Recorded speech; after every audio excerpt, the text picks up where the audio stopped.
Oh, whoa, terrible. Awesome.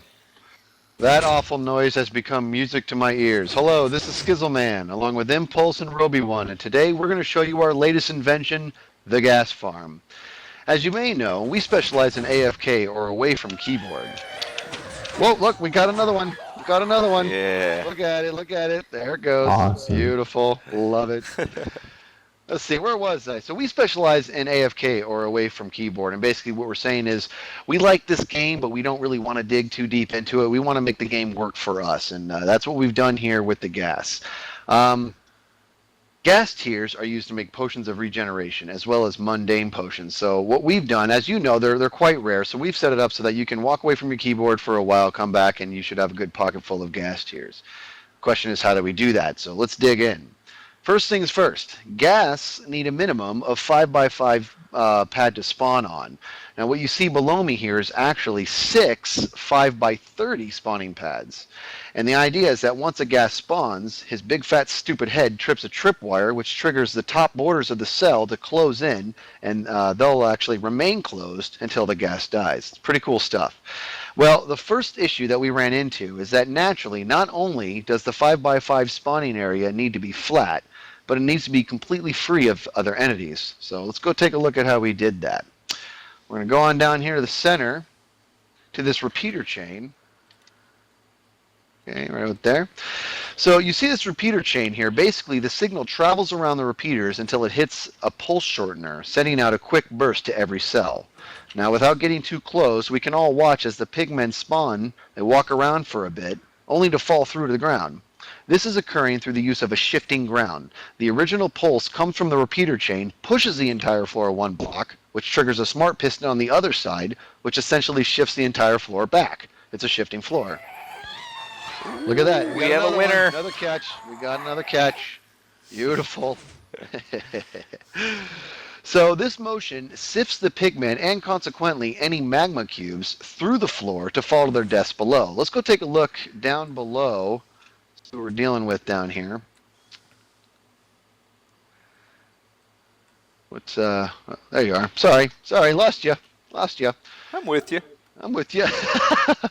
So look at this killing ground here. Now, one thing we want to note is the magma cubes don't actually die when they hit the floor. I don't think any drop kills them.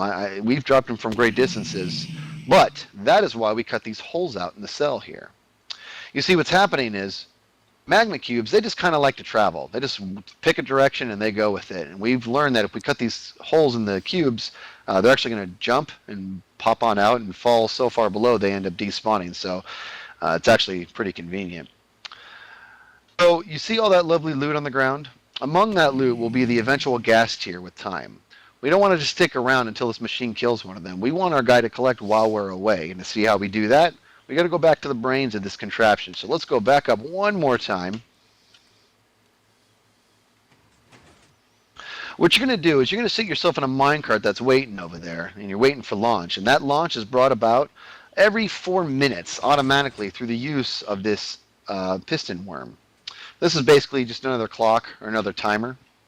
So now what we're going to do is we're going to watch as RobiOne jumps into the cart. He can either await auto launch or hit the button for a manual start, at which point we're going to follow him on his journey. We're going to watch as he picks up all that yummy loot. So go ahead, Roby, kick yourself off there, buddy. All right, here I go. Where's the countdown? I like the countdown. 3, 2, 1, go. A little late. All right, there he goes. Now, I know this looks a little peculiar, so let me talk to it. First of all, look how his head works like a little vacuum, just picking everything up. He's just grabbing everything. And I'm sure there's might be a ghast here along the way. We saw a couple of them die.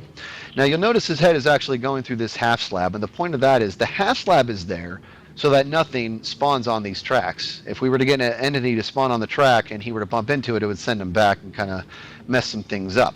So that's why the half slab's there. And at the same point, it's still a solid killing ground.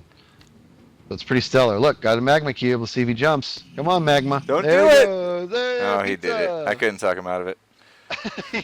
Oh, RobiOne just picked up a ghast here. Oh, missed it. There he goes. He's coming around. Now what's going to happen is once he completes the whole cycle, he's actually going to end up going all the way back up to where he started.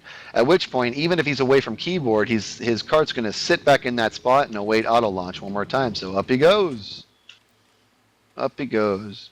Welcome Another back. good thing to note is that while he's down there running through that, because you can see his head and you can see, look, another one, get it. What's up? What was I saying? Oh, just because you can see his head, if there's a magma cube on the floor, he's never going to bump it and come all the way back. It's like he's going to pass right through it when we have this configuration. Now, one nice tip or trick, in fact, before we get into that, Roby, how'd you do? Did you get some good stuff? Yeah, pretty good. I got 3 stacks of gold nugget, 2 stacks of rotten flesh, and a few tears. Okay, very nice. A few tears. That's nice. So basically, he would sit back in there and he would just await the next launch by that piston worm. That's what makes this machine really nice. It's self-running and it's self-purging. One good tip and trick is that let's say you ran this thing for a while, you kept going around and around, you're going around and around, and you got a good amount of gas tiers, and you want to collect only gas tiers. Well, if you fill up all your inventory with just gas tiers and let this run for a couple of days, that's all you're going to pick up. You're not going to have any, meat or gold or gunpowder overrun any of those inventory spots if they're already full. So you could choose gas tiers only, or gas tiers and gold nuggets. As long as you fill all your inventory spots with at least one of them, then that's all that will collect. So this is a pretty nice machine because there's a good amount of loot and you can dictate what you're going to get. But the real hype is that, now you can actually accumulate gas tiers by the bunches. Okay, that's our gas farm. Hope you liked it. Thanks for watching. See you.